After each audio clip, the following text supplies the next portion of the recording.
રાજ્યના 11 જિલ્લાઓમાં 16મી સિંહ વસ્તી ગણતરીનો પ્રારંભ થયો, જે 13 મે સુધી 2 તબક્કામાં યોજાશે.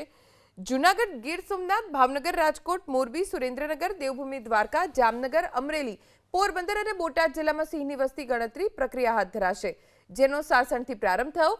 વસ્તી ગણતરી સાથે સિંહની હિલચાલની દિશા, લિંગ, ઉંમર, ઓળખચિહ્નો, જીપીએસ, લોકેશન, ગ્રુપ કમ્પોઝિશન વગેરે વિગતો નોંધવામાં આવશે. વન વિભાગ દર 5 વર્ષે સિંહની વસ્તી ગણતરી કરે છે.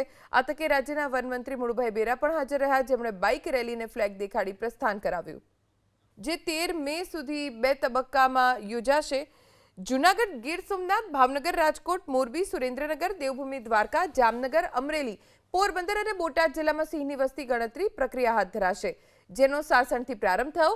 વસ્તી ગણતરી સાથે સિંહની હિલચાલની દિશા, લિંગ, ઉંમર, ઓળખચિહ્નો, જીપીએસ, લોકેશન, ગ્રુપ કમ્પોઝિશન વગેરે વિગતો નોંધવામાં આવશે.